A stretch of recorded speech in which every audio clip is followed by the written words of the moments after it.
Teresa, Yes. good morning. Good morning. Hi, welcome anybody who's joined us live on this Thursday morning. We are here for another session of Thursdays with Culture Talk, and we're happy to be with you. This is Cynthia Forstman. I'm dialed in from Denver, Colorado, and I am here with my business partner and sister, Teresa Agresta. Hello and good morning. Yeah, dialed in from Saratoga Springs, New York. Right. I think we're both enjoying some summer days. So we're excited to be with you here. If you're new to Culture Talk and the conversations that we are having on Thursdays with Culture Talk, Culture Talk is an integrated platform that allows organizations and leaders in organizations to get kind of a 360 view of culture. And we are using that 360 a little bit different. It allows us to look at and make tangible the customer employee experiences, the culture of an organization by looking at both the organization as a system, as well as the individuals and the teams that are part of that larger system. So that's what we do at Culture Talk. Intertwined. Yeah. And we have a whole community of practitioners that are part of our partner network here at Culture Talk that are bringing the power of this system into their engagements with leaders, teams, and organizations. And the magic behind the system, kind of the secret sauce, is a framework that we call archetypes. I think that's a word, Teresa, that I would say has become more common in the vernacular. Yeah, I think in certain circles, there's a heavier understanding and usage of it, and it is growing and expanding. So we'll meet some folks who are, really clear on what are archetypes and, how do we take them and use them. Essentially, they're stories. They're stories that are true for both individuals and true for organizations, which is what makes them such a great framework to bring together this integrated conversation. So human stories, how do I show up? What's important to me? Yeah. We are here today, specifically, we put out a note earlier to say we're here to talk about archetypes, the framework of human story, around the conversation of diversity. And really, we could say diversity, equity, inclusion, belonging, something that is a real focus right now in organizations. And it has been in years past, but there's a renewed focus on the topic of DEI in organizations in the wake of, the pandemic we've lived through and the Great Resignation and different political and social issues that have really brought to the forefront. How do we create organizations that are more human, that are places that are inclusive, workplace cultures where people really feel like they belong? And Teresa and I just want to set out at the beginning of this conversation, neither of us are DEI experts. Neither of us have worked specifically around DEI topics in organizations. And yet, as we have launched and introduced Culture Talk into conversations and archetypes into conversations, I almost want to feel like it's a side effect of storytelling that we have seen, and we have partners that are taking this system in and practicing using the work in the DEI world. Yeah. So we want to talk about— I would add another idea there too, in terms of where does it fit? And so many times, Culture Talk as a system, as a tool set, archetypes, and these human stories, if you use them foundationally, then there are so many ways that you can build on them.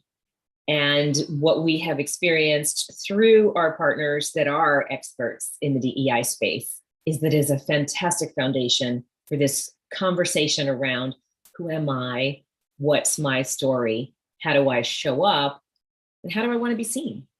Mm. And so through those very natural extensions, I think that's where this diversity conversation flows. It flows from that, human first, which I think is one of the core concepts that we talk about when we look at, how does archetype help in this conversation? Yeah. I had the opportunity last year to be part of a program called the Inner MBA. And there were several sections of the program that were specifically around DEI work. And what I would note is this hunger for new ways to look at the topic of DEI in organizations. And some of the experts that came out of that program or were part of delivering that program really talking about how powerful our own stories are. And that, regardless of our country of origin, our gender identity, the color of our skin, that we all have stories and that we all have a story related to belonging. And so it's an idea, I think, that's taking hold. As Teresa said, it's very foundational. And we actually did several different conversations about this over the past year and a half. And one of the first things, as Teresa said, that we see is that one of the reasons archetypes work in the conversation and setting the foundation is because they are human stories. And they remind us that we're human first before any of our other identities. Right. So, well, what's fascinating about that too is when you hear people share their profiles and their identity and their story, you hear the same patterns, those archetype patterns, repeat themselves. Mm. So where we think we have so many differentiators, I think the first thing that working within the framework does is distill this idea that we're so different. And help us to identify the ways in which we are alike, and we can actually relate to each other's experiences in very real human ways. The things that are core to, each person's needs. And so right back to the need to belong, and where did that, what was their experience growing up, and in what ways did they live these storylines?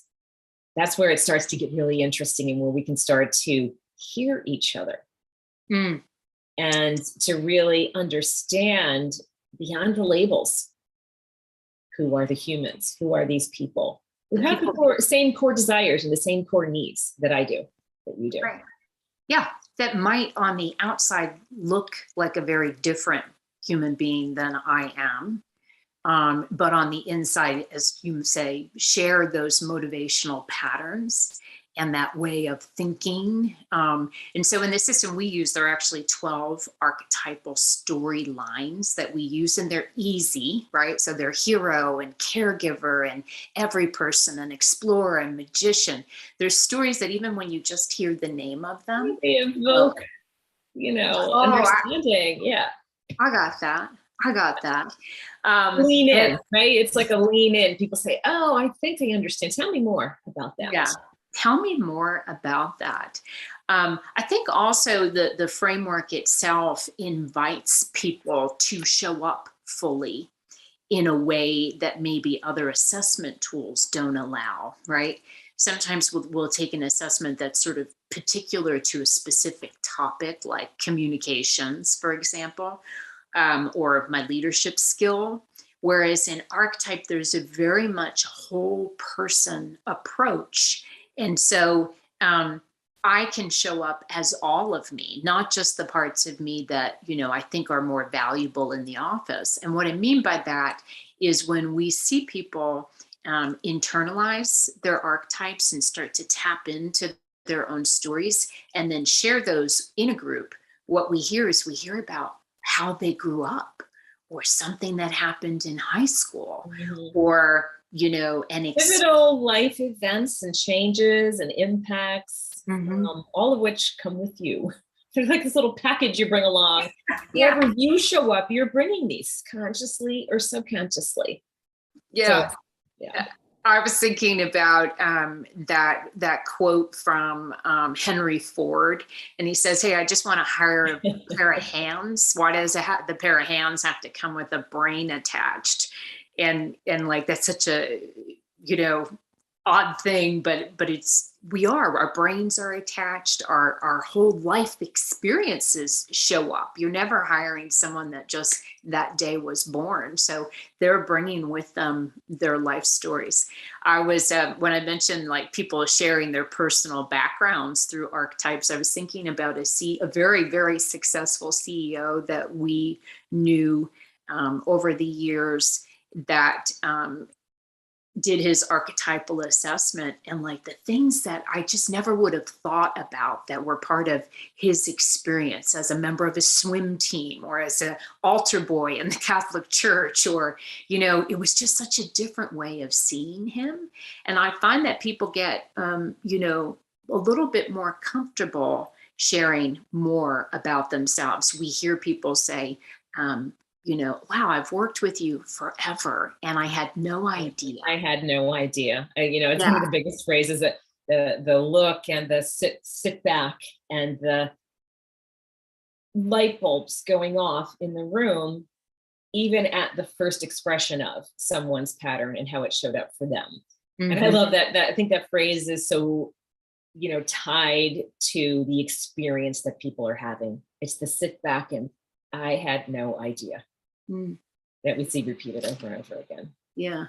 I'm gonna add another quote because you sent me a podcast to listen to this morning, and at the front of the episode was a quote by Mark Twain that talked about how different we see things, that we may have one experience when we are looking at a group, but when we get one-on-one with a person and we really get to know them one-on-one, that's not his quote, but that was the spirit of his quote, that we might have an entirely different experience.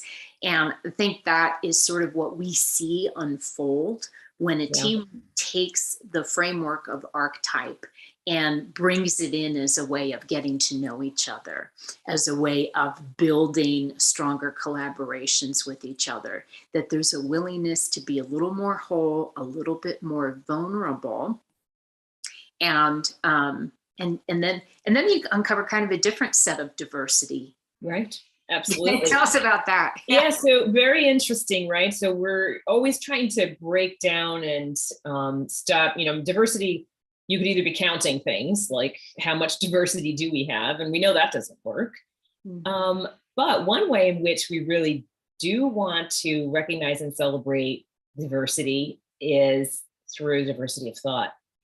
A different approach to innovation, perhaps, communication, thinking, styles of leadership, all of these different diverse ways of showing up, which are not tied, again, back to your point about, the visible things that we often count. But really, those things are what make us function effectively as teams, right? Which bring a lot of, our ability to address challenges in new and innovative ways. Because if we're always, looking at things the same way, we're going to wind up with the same results over and over again. So especially in today's atmosphere where we are challenged to change and respond and react quickly to a lot of things that might be outside of our control, it's really effective to bring in a diversity of thought. And archetype helps us to do that, again, at a foundational level. So a sage, for instance, will bring a methodical, research-based, fact-finding, and logical approach to solving challenges. A hero, on the other hand, jumps in with both feet and hits the ground running. I'll worry about the details later. Let me, just tackle this problem. And we need both, and all the other things in between. But without that natural tension that comes between them, we probably would either get stuck and never move, or we would create more problems as we went because we didn't think things through. And so recognizing this diversity of thought as being a really important component of our organizations, encouraging and supporting all the different players and the Well, and That's all of those viewpoints, right? So to be constantly on a team, what point of view are we missing? Who did we not right. hear from that brings, I always like to say, like a different gift to the party, right? Mhm. And to recognize that in those 12 different ways of being that we call archetype, um, as you said, are different. They're going to notice different things even. And Right. we're kind of wired in our own stories to notice certain things and not notice other things. So Right. I don't have high sage, for example. Or So to like reject other things, right? So out of hand to say, I'll go back to our hero and Sage, we haven't got time for that, Sage. We've got to get something done, so really rejecting out of hand, as opposed to recognizing that's somebody who has a diverse approach or a different approach than mine. Maybe I ought to slow down and listen. Because I've become educated, because I understand with an awareness who I am, what my stories are, how they were formed. And then I've also taken the time to listen to my colleague yeah, and understand the strength and the value that they bring too. I want to underscore that. Understand the strength and the value, even though it's not my story, it's not my way of being. Right. What we see on teams when they do have an experience with archetypes is a deeper appreciation for the gifts each brings.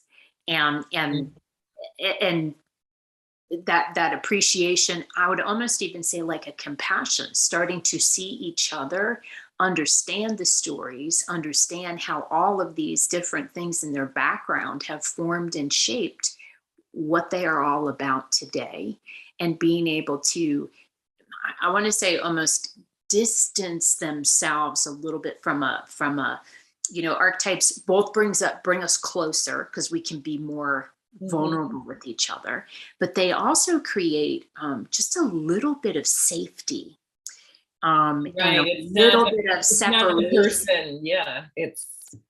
It is no longer, a person that's pushing my buttons or a person who's behaving in a way that I disagree with. It is now a pattern that person has. We hear one of our partners articulate real and clear in Denver talk about this sometimes. Like there's this natural psychological safety that gets created, because if Teresa and I are in a conversation and I'm feeling uncomfortable, I have like a language to call out to her specifically what it is about how she's approached something that's giving me discomfort, or what I'm missing, or what I need. And it's no longer like Teresa steamrolling over me. It's like, oh, Teresa, wait, I need something. Your pattern needs something different. Mhm. And so there's this really kind of interesting balance between opening to vulnerable, to be a little bit more authentic and vulnerable, and also creating space through the patterns themselves. Right. Well, one of the things that Articulate says is recognizing it's not the person, it's the pattern. So there's a little, that's the space, I think, right in there is recognizing that, oh, that's the pattern. Here it is. It's come up again. I've got tactics. It's not personal. I've got an approach that Yeah. allows me to be successful, that allows both of us to be successful. And honoring and respecting that diversity of thought and approach instead of, I loved your word about steamrolling, because I think there's a lot of steamrolling that goes on, to maintain status or to protect territory, or just from creating a safety, perspective. So I think that's a really important element, that safety. So it's okay to show up. And one of the ways that we've seen organizations really be effective with this work is to actually call out the pattern. So use Yeah. the language, use the framework itself to help support the healthy conversation. So, I'll go back to you and me, for example. I'm a ruler, and sometimes things look really clear cut to me that I can just, so I'm matter of fact oftentimes about things, where you might see something from a more nuanced caregiver or creator perspective that will lead you down a more winding path. And so our ability to recognize, to your point, well, Teresa's not doing that intentionally. Yeah. That ruler pattern Right. shows up in a certain way and vice versa. Right. So just the ability to say, you know what, I think I'll just go for a walk and then come back together around something, and be able to recognize and hear what is it at the core, what is that we need to work on, that we need to focus on, and not make it about the challenge, really make it about well, there's so many tools, right, that are part of this system that we've created at CultureTalk that help individuals, that help leaders recognize, where am I, what pattern am I in, and am I in a healthy expression of that pattern, or am I in what we call the shadow aspects of that pattern? And as I get to know myself and see my own tendencies, like, we have lots and lots of tools. How do I become more resilient? How do I become more creative? How do I communicate more effectively using all the strengths of my pattern? How do I shift if I do find myself in conflict, which I love the way you outlined it here, like the potential for our patterns to have conflict. When I do find myself in conflict, how do I resolve that in a way that gives both people the opportunity to own their dignity and in a good feeling capacity. How do you sustain, right? So relationships and human beings, and the recognition these days that employees are human first, and they're showing up in workplaces, you know, with their baggage, their good experiences, the challenges that, you know, have life, things that have made them put up walls or feel a little afraid or unsafe. All that comes with them. So how do we become more successful on repeat, right? How do we continue to, experience wins, both as groups and teams of people working together and, reaching for and achieving organizational goals? Yeah. Well, because I think that we see as well that over time, as teams embrace this framework, there's that foundational piece of, this is who I am, this is who everybody else on the team is. But over time, you can actually build on that understanding so that there's just more and more. It's simple, but there's so many layers of who we are as individuals that make us complex and interesting. And so we can kind of keep peeling those layers and looking at different ways of becoming a better version of ourselves, a better version of our team, and ultimately a better version of our organization showing up.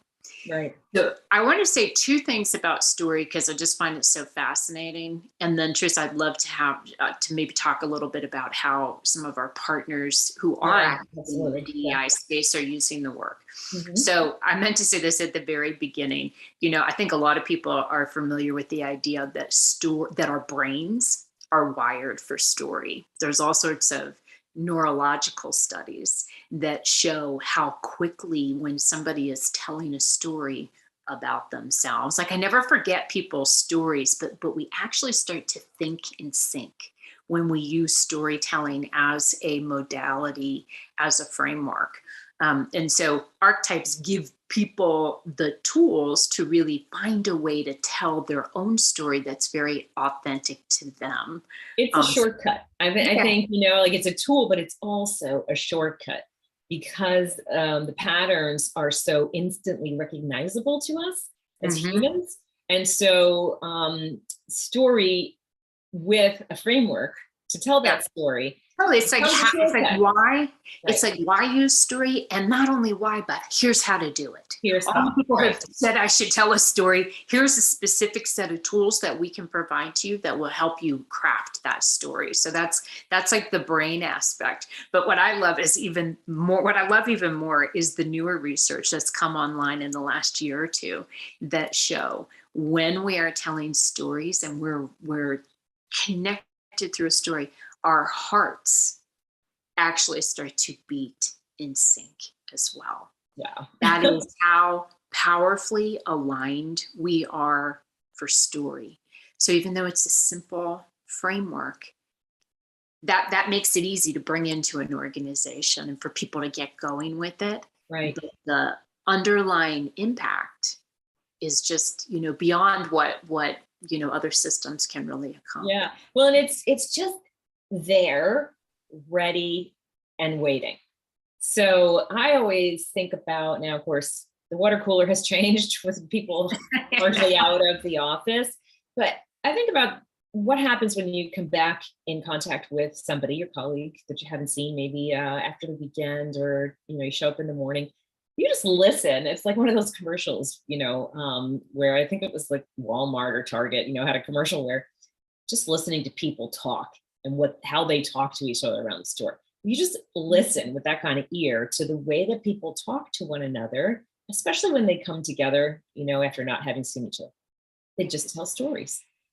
Everything is relatable through stories. So this approach is so accessible to people because we just naturally tell story. It's as human as it gets. Right. And so, but then teaching people how to use the framework to tell story, to move relationships forward, to move teams forward and organizations forward.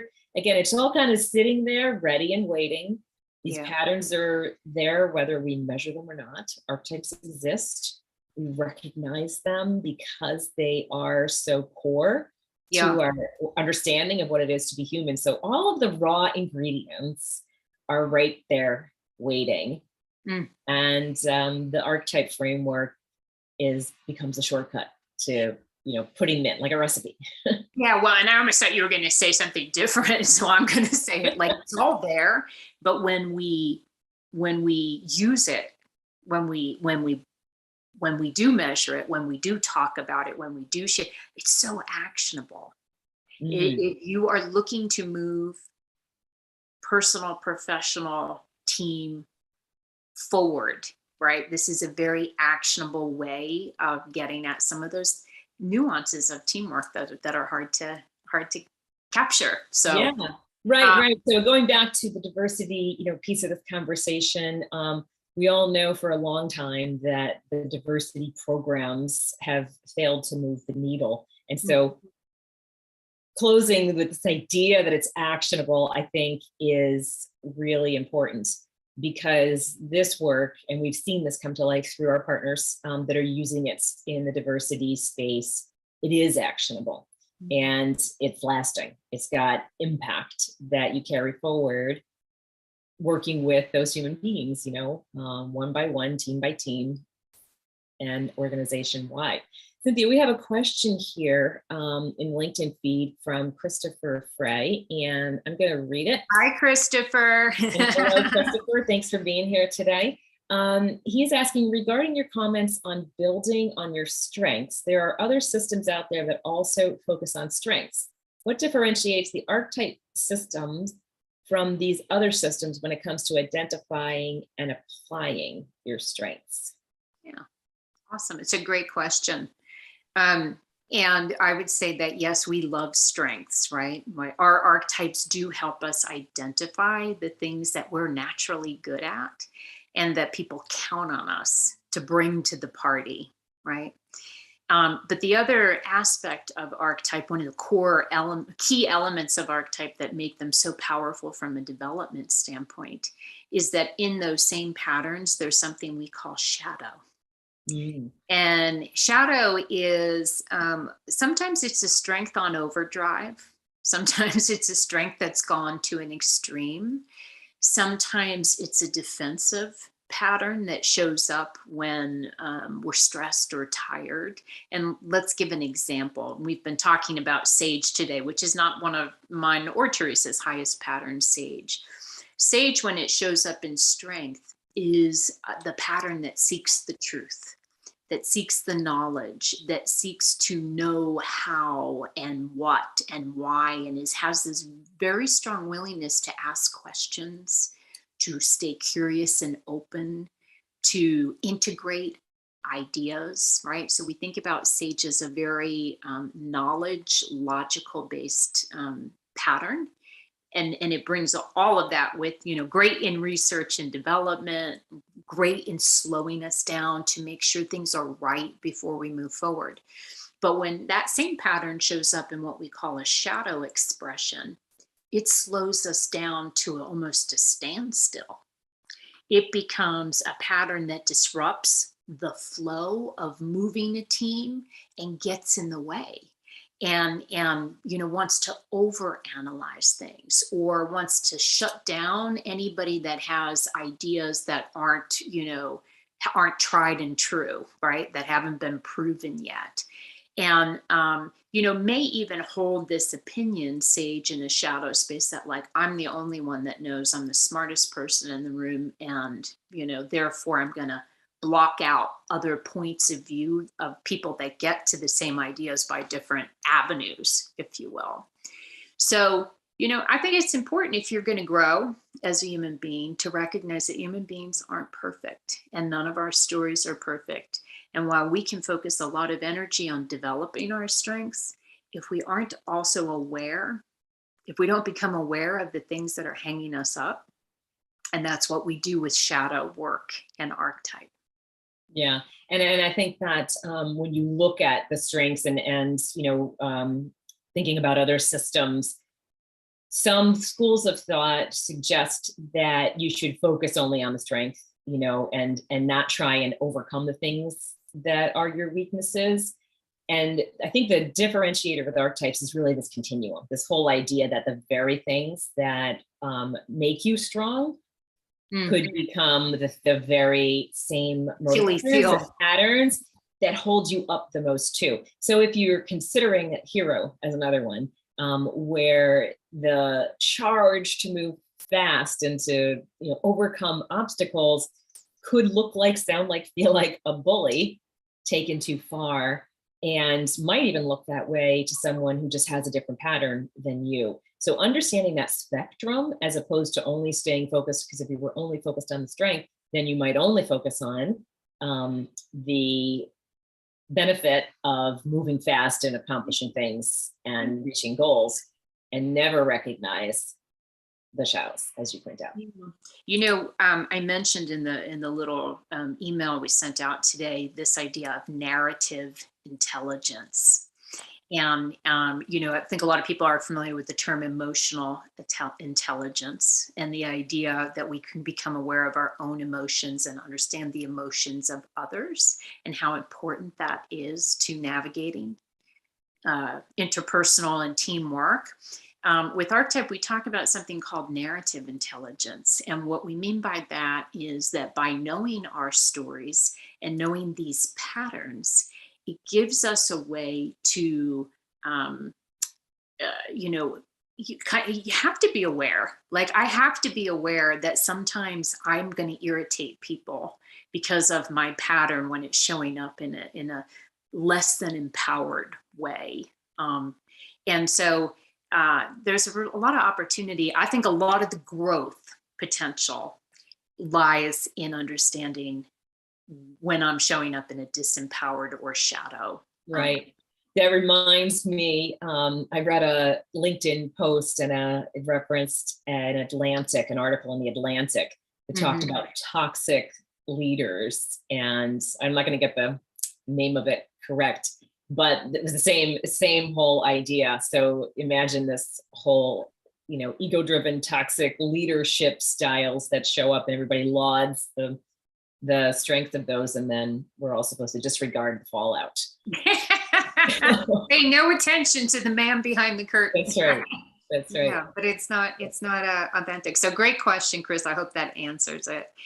And I wanted to point out, we did do an interview recently with one of our partners, Mercedes Martin of Mercedes Martin and Company, and we will include a link to that conversation in the comments here. Yes, her perspective is just brilliant. As someone who has been in the diversity space since her career began, 30 years, to hear that history and that trajectory was just really, so informative, impressive, and exciting to see where it's. And to see how she's taking the framework of archetypes to reset the conversation. So we'll plug that in. We also have one of our partners, Hillary Blair at Articulate Real and Clear, who did a whole TED Talk on archetypes versus stereotypes that gets at some of this, seeing people as human first, and our pattern recognition, and kind of the difference between stereotypical pattern and archetype pattern, and knowing, the strength of archetypes. So we'll Right. share that in the comments as well. Anything Yeah, else? so I think that, those two things right there are just critical in terms of wrapping up today and thinking Yep. about, while we started out by saying we're not DEI experts, we encourage you to consider using the framework as a foundation for DEI conversations, because of the impact and the Opportunity. this long-standing, more, lasting impacts that you can have when you're thinking in a deeper way and applying these concepts and these ideas. Yeah. So Getting to know each other. change. Yeah. So whether you're tuning in now or later, thank you so much for taking a listen and hearing some of these ideas. We'd love to hear what you think. And if you heard something that was inspiring, reach out, Yeah. share the conversation. Yeah, if you're interested in taking a Culture Talk assessment so that you can understand where you're showing up, shoot us a direct message and we'd be happy to send you one. Thank you. Mhm.